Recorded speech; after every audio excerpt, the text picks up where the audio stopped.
mekubwa bampange mulu mambo mekubwa Wasala TV #1 beto nyonso beto landa Wasala TV TV mosi ya bien bansangu ya bien mambo nyonso ya bien Wasala TV #1 c'est de la part de Chimita El Diego Enrico Salvatore Yange Muzulu mtoto mbangi Muzulu mbangi uno ya betema yange ingeta kaka ya mbengu kaka ni mwanansem kaka ya Kimpavita kaka ya Simon Kimbangu bodila muna ni kaka ya Josephine Mana tenga pe kaka ya Kintauzi yange vantoto yange Muzulu émission les grands bouches ya Kilumbu ya bubu yetu muza kutourner ya una kati ya ville ya Boma. Ville ya Boma tuza tubila émission les grands bouches qui uza kokota makto na mambo metala insécurité. De me cousin en toile entre deux mairies, ancienne mairie na mairie actuelle. Insécurité na kati ya ville ya Boma en tout cas tuza baka bampangi tuza baka kimbangi baza ba kusolola na micro ya Wasala télévision pe na kati ya Oreb chez vous. Tona kokota makto na mambo metala insécurité.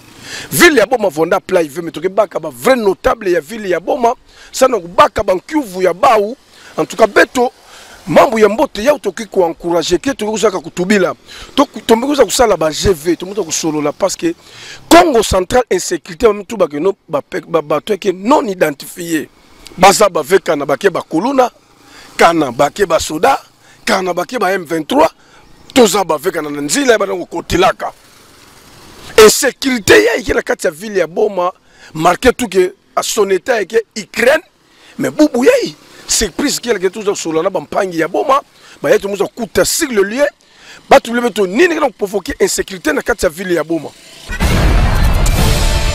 Wasala TV #1 mbuto te muza bakani ya pied levé ngela kusala gisalo nyeyo pe ya ntete pesa beto nkumbu ya nyeyo awa toke wapi lizina mule yake Philippe zina mu Philippe lizina mu Philippe awa betuke na premier mairie awa betuke na premier mairie awa kwa kuna ngambo ya mairie ancien ya Tama mairie nouveau ya beto kwa kwa awa na ntwala bon mambo ba metu bila tout justement mambo na kati ya ville Boma tuka mambo imbi kana kuluta trop ya imbi vraiment na kuluta trop na ba injo betena kumuona batu bakana kukotira batu na ba injo kana ba maire me betena kukomprendre ve kana ba nani kana kupesa kwa ba minduki bakonda ba minduki bakonda ko sala batu imbi na ba injo neti injo mosi betime ku apparaître ba mekota na injo ba meyiba na injo baka mwana tula na kata congélateur kanga congélateur mwana na kata congélateur mwana 2 ans na kata congélateur kanga ba injo kaka ba mekota ba meyiba violer na bana baketo na injo ino ça ne va pas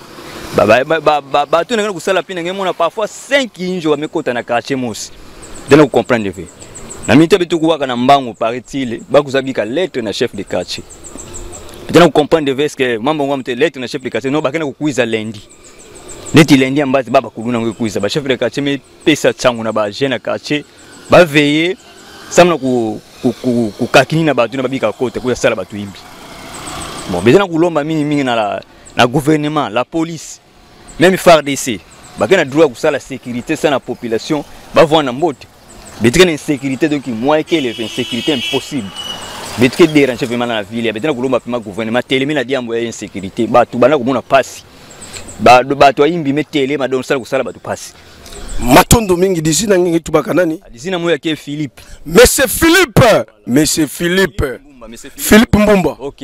Alors, ningi na bola diaka samuna mambo metala maire de la ville ya Boma. Yani ki mama ya ntete ya ville. Est-ce que ba précaution ni na ngobaka samuna mambo metala insécurité? Bon, mambo metala insécurité mbo batu bila kandi batu kuza déclarer même batu yankaka kusaka ya baba ya IDPS kusaka tout baka maire en tout cas. Moi félicité Vanda mais batu me déclarer parce que tala peut-être andike baka ba solution yankaka ya kubaka décision. Matondo mingi toza baka mosi ge nataka ntomabilu na kumbu ya mbwe wa moto mpangi ya beto tokena kati ya ville ya Boma bemiku wana Kikongo ya Boma dizina munu Monsieur Philippe Mbumba munu dizina munu kaka ya mbengu yenge vantoto yenge Muzulu Oreb chez vous na kati ya Boma na canal 378 sur canal plus nazawana pona kubimisa ba défaut ya province oyo mutako simba azate Ouaza kati na ngaza makasi kolega bango turu qu'on ait quand même gouvernement provincial, gouvernement national. Parce que celui qui est à moi, il est le plus grand que celui qui est dans le monde. Il y a un Vantoto, il y a un Mouzoulou. Donc, idéologie. Idéologie. Alors, bonjour Ndeko. Oui, bonjour. Pesabiso Kombo na yo. Comment on a Théodore? Monsieur Théodore, le lot on a 4 villes à Boma. Il paraît, bah 4 bino mondelo, 22h boko tate, 22h bo salate, 22h 23h mutusu na balabala te na mba moto etambola te. Par rapport à l'insécurité dans 4 villes. Et tant que vous allez conducteur, il y a moto. Bon, pour ngai na zoloba, pour un problème wana, eza na bien. Mais ça m'a bien. Pour la nini, fallait bâtir même limite. Mutsoka laxi carte nae. Soka laxi carte, bako libérer mais baso kanga mutu, ba memiye boina bo. Afa ba libérer et so senga so mbongo mais mutu wana asana mbongo te. Baso coffrer mutu donc et so ça la quand même bien ti. Alors pour la mambotel insécurité na katia ville ya Boma. Ne baso côté là-bas tout. En tout cas, pour la sécurité, l'État a sala makambunae, a sala effort comme ça, a un problème en charge. Parce que biso peut toujours kokati nanda kutuza mal à l'aise, ozola la bienté, lito moko libanda lito moko na kati. Alors message. On a bandé qu'on a oui c'est n'engé on miko garé 22h 23h ba mon ramino na balabala te message ni pour bandé qu'on a yo ba wewa. Bon message nazo pesa pona bandé qu'on a ya wewa to landa kaka mibeko ya l'état pona to sa l'état to landa kaka ti yemoko l'état a ko sa disposition a ko pesa biso temps oyo to ko bana ko sala na biso. Merci beaucoup. Merci beaucoup Ndeko. On a droit koloba. Oh Kimbuta. Bon, ma base bonjour Ndeko. Bonjour papa. Kombo nani? Cédric. Monsieur Cédric. Oui papa. Insécurité na ville à Boma. Oui, on a conscient que l'insécurité dans la ville à Boma. L'insécurité est allée. Si on a un cadre d'insécurité, oh, il y a par rapport à quoi? C'est un de ça, au niveau des titres, il y a un biso ba manema. Na calé ezalaki bazalo ezo sala. Makambo ezalaki te. L'État va y ça ça la té moto suka 22h 22h30 23h parti to comme 0h 1h kuna circulation na point c'est kauki ya ngoma makambo ko mitro parce que criminel azana droit ko sala opération na ye parce que na mindi na kaleza ki moto zo sala bon dans 10 minutes on a moto eleki dans 10 minutes moto eleki criminel azana droit ko banga pona ko sala likambo mais banda ba pekisa makambo moto ti to bana ko sala suba zalo te. Insécurité comme trop. Criminel a droit à sali kambonae, à sali opération na pe akene na pep da dona kimenyo sake na e. Ya to sengi. Na mikonja villa Boma. Ba pesa biso ba wiste, biso no to sala souple. Bisika ba to baza, l'état to sala ba tamu so ba sala ka zadio. Bazana droit ko mona bisi ba infilité wana bazo sala ka biso mabe. Bonjour. Bazana droit ya tozana droit ya komona bisika batwana baza. Bon pona ngai na suki wana. Merci beaucoup tozana katia ville ya Boma. Ba papa ba mama insécurité oyo iza awa tokolukila ngo kombo. Mais kombo tokopesa ngo topesa ngo kombo nini na katia ville ya Boma. Insécurité iza kaka na katia ville ya Boma te ko banda mwanda. Congo central mobimba toana katia insécurité. Population zo vivre sous na kimiate na mboka na ye. Gouvernement ezula biso solution ya insécurité oyo. Tolo bate. Alors biso tozo continuer ko tambola, tozo sillonner, tozo zwaka ba vie ya bato. Merci. Wasala TV #1. Tabamba makina Olanda beto na kati ya Wasala télévision Oreb TV. De tu es tourné na toile ya mairie. Ba institution nyonso ya Boma me vona na kati ya inzo yayi. Maintenant on monte sabe no ville ya Boma, tourné ku tambula des annonces que ça là on a Petrobaf. Na Petrobaf to que ça la des annonces parce que c'est trop na kati ya ville ya Boma. Insécurité, bino boyoki, li solo lo lenge e betami ndenge ba to pesa témoignage que non bacriminel bazokotela bato na bapalin na kati ya bandako bazwi mwana bebe bakotie na kati ya congélateur mboka nini wana ntango nalobaka reno l'état aza na voyage mpo ndimela ngai jour l'état akozonga seke bacongolais bakozonga conscient totambola tozokende kosala des annonces tolakisa bino mpe première église catholique na kati ya Congo Boma ezali ville portuaire mais l'institution evandi na kati ya ville ya Matadi province nyonso irachi nango eza ville ya Matadi ville portuaire tomona premier mutuka etambola awa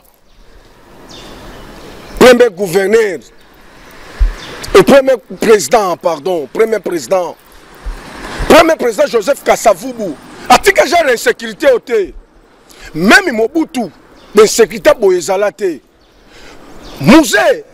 musée aya na ordre ya fimbo ne banque sana ba criminel mais lelo insécurité na kati ya ville ya Boma bovandi na bino na kati ya babiro na bino pe bozoloba eloko te bovandi tranquille na kati ya babiro na bino solution ya insécurité bopesa biso yango peuple aza na posa ya kimia kolia nano eza médiocre surtout koma so na insécurité tobatamaka tokimaka non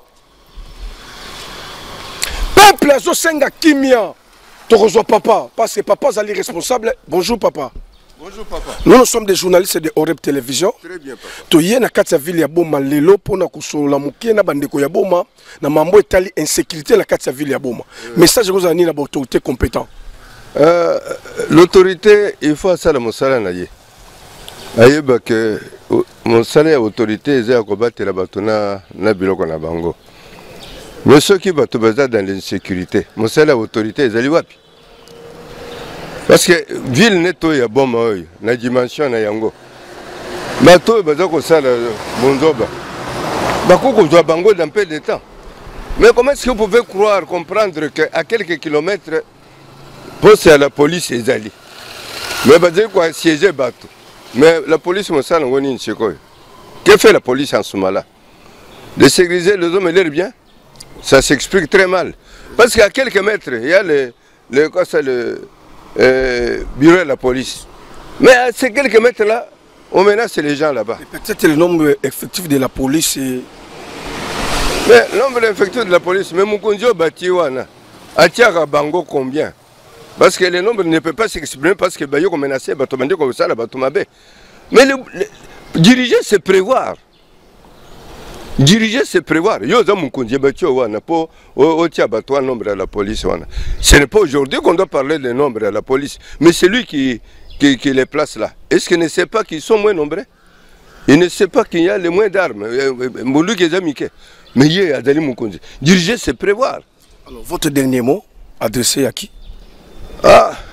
J'adresse ça à monsieur le gouverneur du Congo central. J'adresse les derniers mots à M. le gouverneur du Congo central, lui dire qu'être autorité, c'est être chargé à diriger les hommes et leurs biens, protéger. Mais si aujourd'hui il y a l'insécurité, qu'il fasse tout pour nommer les hommes compétents, les hommes qu'il faut à la place qu'il faut. Ce que Mouto a failli la mission, il ne convient pas y être. Est-ce qu'un gouverneur a la possibilité de nommer un général à la police ou le général de FARDC?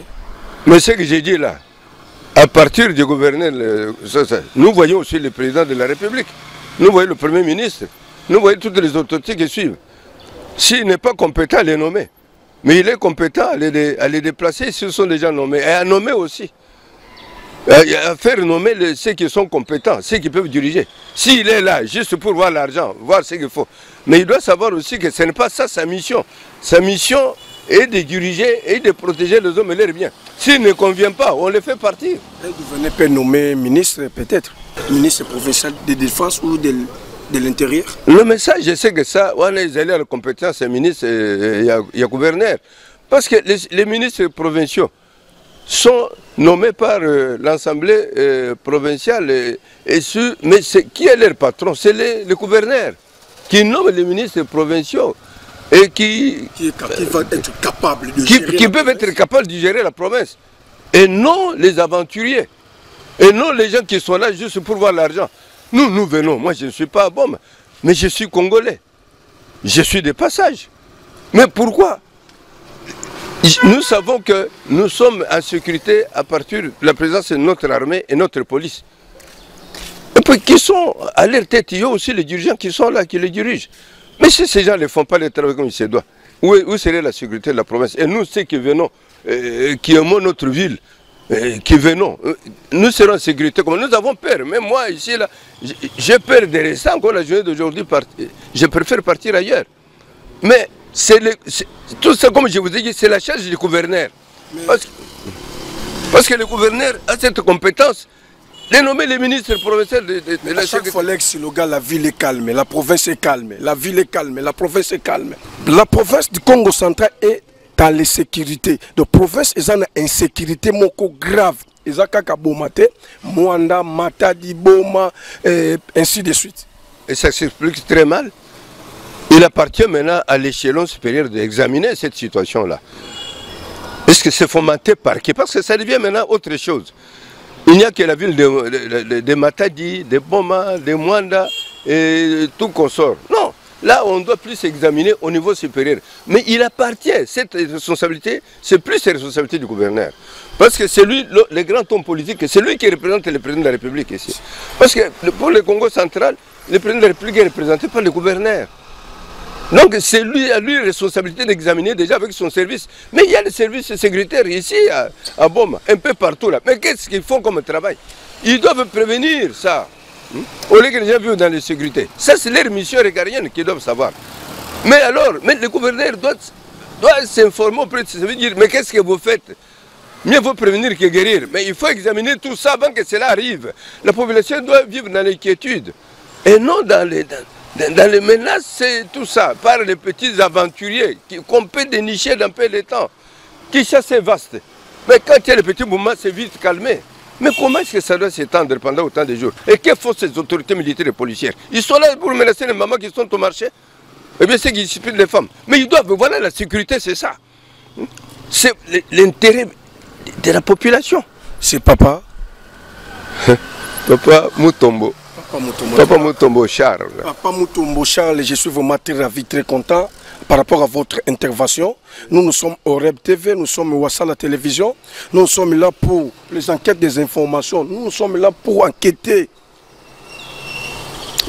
les politiciens, les autorités, de montrer que de quoi que vous êtes capable, vous êtes appelés à faire.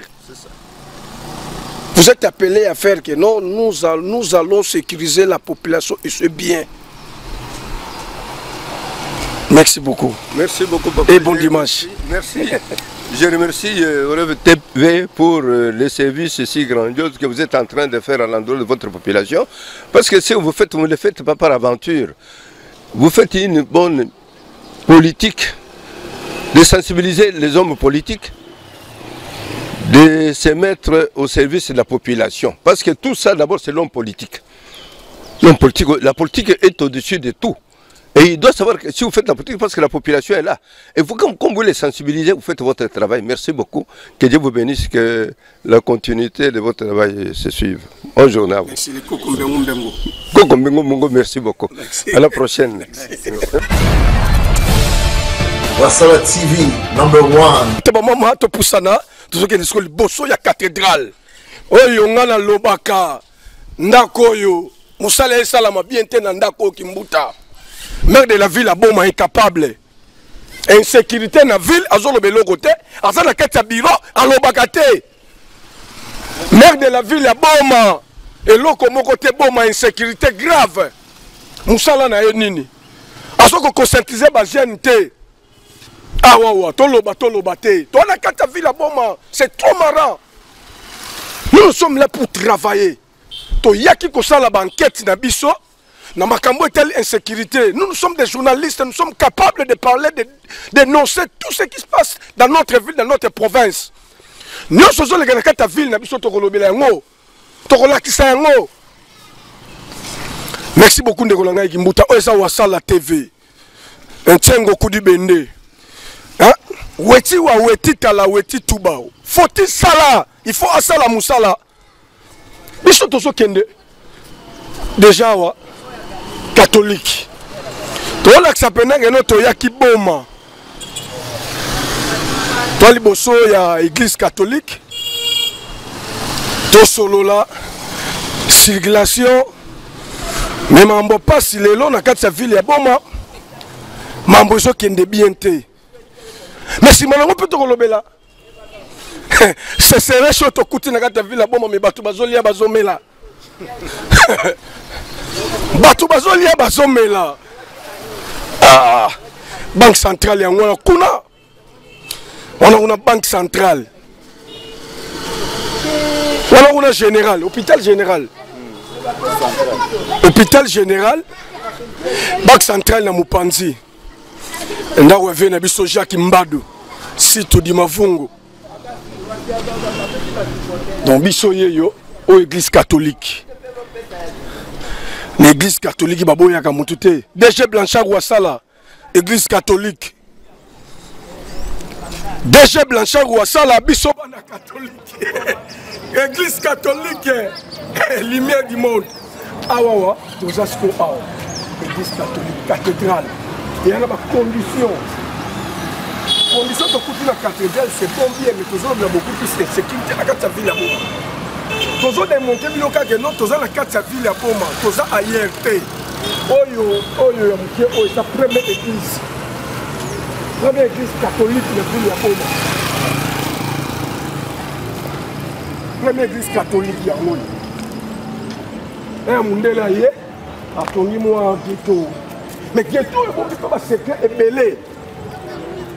Ndako est bon, parce que secret est belé. Mais tout le monde a beaucoup plus de sécurité. En tout cas, la sécurité, tout ça la passe dans la carte ville. Comment qui papa n'est pas là, papa Mutombo.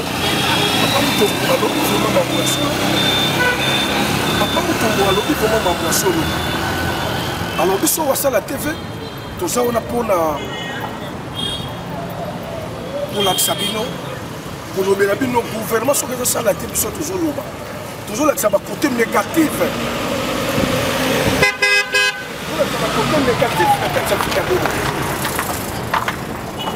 Parce que ville comme une insécurité grave.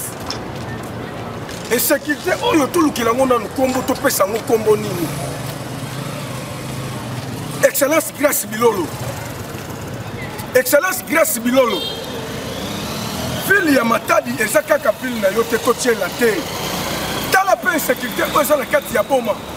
Dans la insécurité za na Mwanda. Dans la insécurité za na Mbantangungu, na Kisantu. Excellence grâce Bilolo. Chakimia na province. Botika ba publication na bino que non, la ville est calme. La province est calme. Non, c'est archi faux. Excellence Papi Mantezolo. Honorable Papi Mantezolo. On s'est présent à l'Assemblée. On s'est carré dans le territoire de Manianga. Ton territoire de Cataracte. Ça n'a pas de motion dans l'Assemblée pour la l'insécurité. Benga ba député élu. Benga ba ça peut être conseil de sécurité dans la ville ya Boma. Na ville ya Matadi, basu lango solution. Bakota ka ba viola ka bana ya batu. Babuka ka basu ka biloko ya batu. Toza bangamba na bango te après tout. Toza bangamba na bango te mon vieux Kacha de Montréal. Mon vieux André Kacha de Montréal. Toza bangamba na bango te insécurité ezobota balokola mayebo. Insécurité ne fait la bombe, mais je botte à l'ocolo Mayebo. C'est quoi cette affaire?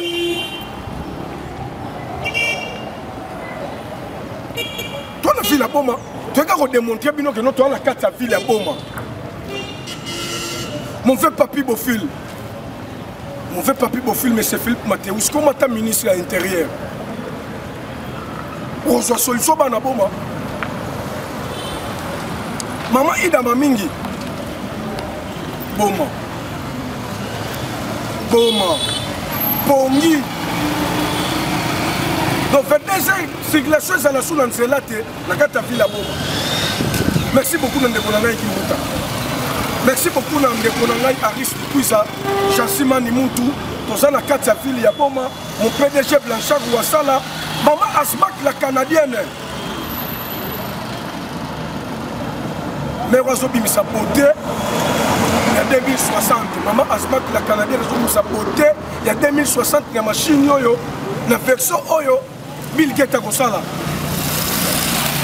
Eric Wawina Global Vision International, mon vieux Guilain Pandjoungoma, le PDG Guilain Pandjoungoma. Merci beaucoup le PDG Guilain Pandjoungoma. Merci beaucoup mon boss Atom Sessoukou, le PDG de son entreprise d'Impact de Messeram Bayer.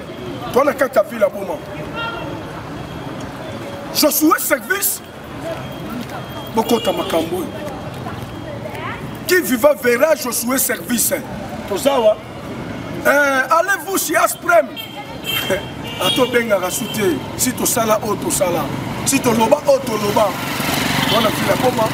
Ils annoncent. Toi, Makambo, tu sala. Pour dénoncer, nous sommes les Kayamabé, la province à Congo central.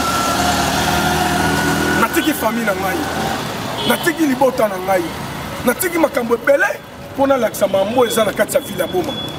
Merci beaucoup. Merci au gouvernement provincial. Pour ça, la même le gouvernement provincial. Je suis un peu pembe. Je suis un makilate. Je suis un makilate Kimbuta. Pardon Kimbuta. Je suis déjà inspiré. Je suis un makilate. Je suis un musarabino. Je suis pembe. Moi, je suis et tout ça, je passe. Ville à Boma, insécurité. Province à Congo central, insécurité. Je suis concentré dans les réseaux sociaux. Non? La ville est calme, la province est calme. C'est quoi cette affaire? C'est quoi cette affaire DG Blanchard Ouassala? Merci beaucoup. C'est pareil. Mambo mekubwa bampani ya mulu mambo mekubwa. Ouassala TV #1. Beto nyoso beto landa Ouassala TV. TV mosi ya bien. Bansangu ya bien, mambo nyoso ya bien. Ouassala TV #1. C'est de la part de Chimita El Diego Enrico Salvatore.